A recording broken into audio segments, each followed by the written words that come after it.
चीन की तमाम धमकियों के बावजूद अमेरिकी स्पीकर नैन्सी पेलोसी ताइवान आईं और एक दिन गुजारकर वापस चली गईं। पेलोसी की यात्रा से भड़के चीन ने ताइवान की चारों तरफ से नाकेबंदी शुरू कर दी है। कई इलाकों में तो ड्रैगन ने युद्धाभ्यास भी शुरू कर दिया है। ताइवान को घेरने के लिए युद्धपोत, फाइटर जेट और मिसाइलों को भी तैनात किया गया है। 25 साल में पहली बार नैन्सी पेलोसी के रूप में कोई बड़ा नेता ताइवान पहुंचा है। दरअसल अमेरिका नैन्सी के दौरे के जरिए चीन की ताइवान पर एकाधिकार की कोशिश को रोकना चाहता है।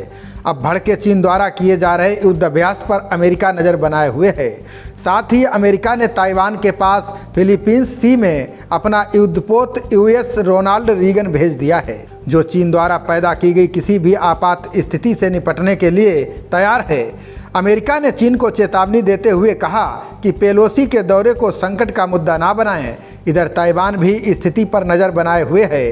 ताइवानी रक्षा मंत्रालय ने कहा कि हम संघर्ष नहीं चाहते, लेकिन अगर चीन कोई हिमाकत करता है तो हम उसे मुंहतोड़ जवाब देने के लिए तैयार हैं। दरअसल चीन ने नैन्सी पेलोसी को ताइवान का दौरा टालने की धमकी दी थी, साथ ही ताइवान को भी अंजाम भुगतने के लिए कहा था। अब नैन्सी पेलोसी के लौटते ही चीन ने समुद्र में सैन्य गतिविधियां शुरू कर दी हैं। बता दें कि अब यूक्रेन ने नाटो की सदस्यता लेने का ऐलान किया था, तब रूस ने भी इसी तरह सैन्य अभ्यास की आड़ में सीमा तक सेना पहुंचाई थी।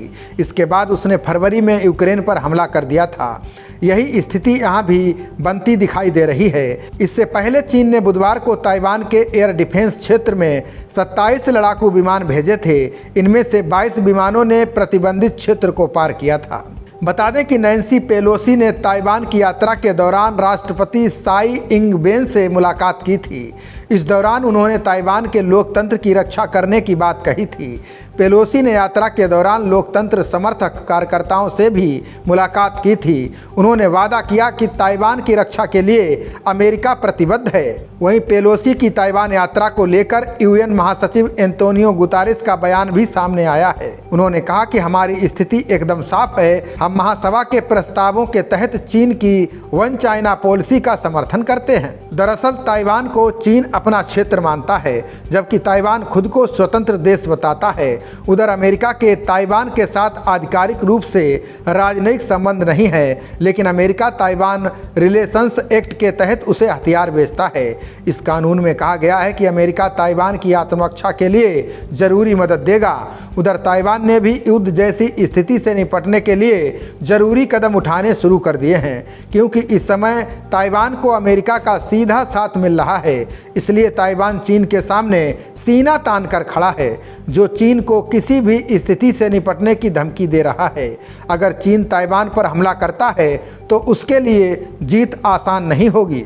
बता दें कि ताइवानी अर्थव्यवस्था दुनिया भर के लिए बड़े मायने रखती है।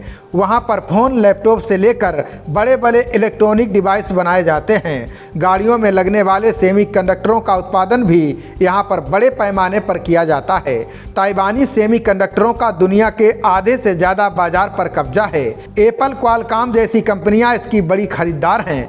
कोरोना महामारी के दौरान जब प्रतिबंध लगे थे तो दुनिया भर में ऑटो सेक्टर की रफ्तार ठहर सी गई थी।